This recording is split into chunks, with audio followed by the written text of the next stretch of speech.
The Golden Baobab Gift. A magical start. The golden baobab tree stood proudly in the center of Nairobi Nova, its branches glowing softly under the warm African sun. It wasn't just a beautiful sight, it was a beacon of hope. Designed by Amara, a 12-year-old inventor, the tree's nanobot fruits could produce fresh juice, clean water, and medicine.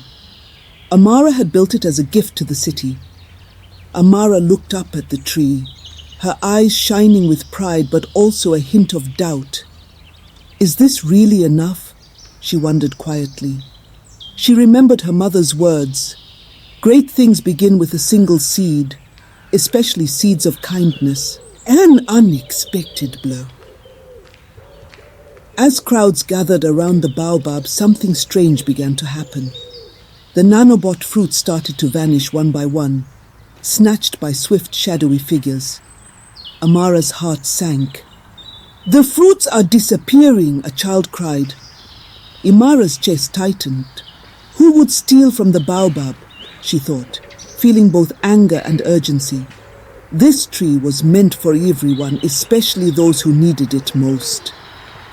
"I have to get them back," she whispered to herself, determination igniting her steps. "Call for help."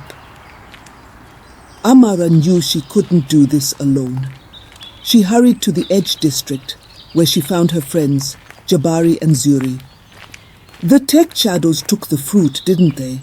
Jabari guessed, his face serious. Amara nodded, frustration in her eyes. But why would they steal it?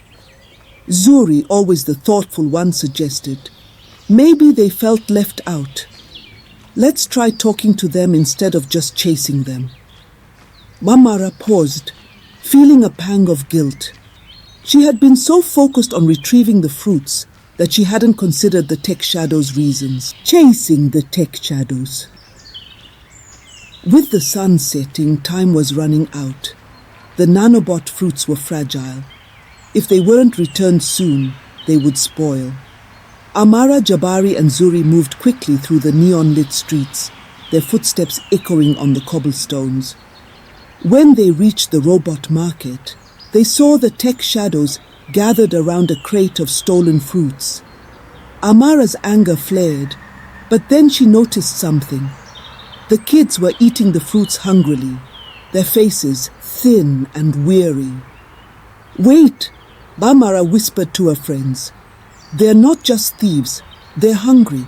Confronting the tech shadows. Amara stepped forward slowly, her voice steady but gentle. "Why did you take the fruit?" she asked. "It was meant for everyone." The boy with dirt-smudged cheeks looked up, his eyes weary. "We didn't think the baobab was meant for us," he said quietly. "We never get the good stuff." Amara felt a lump in her throat. These kids were like her, children with dreams but without enough resources. "The baobab is for everyone," she said softly, "but we have to share it right. Will you help us return the fruit?" The boy hesitated, then nodded slowly. "We didn't mean to hurt anyone. We just needed a chance, returning the nanobot fruits." With the tech shadows' help, Amara, Jabari and Zuri carried the fruits back to the baobab tree.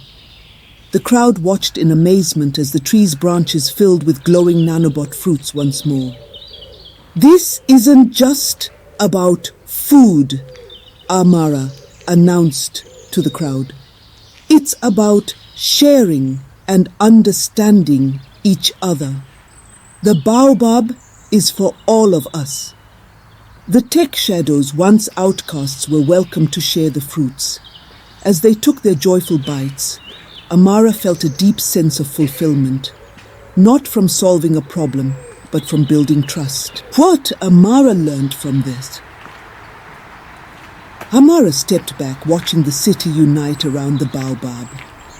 Great things begin with a single seed, she thought, remembering her mother's words.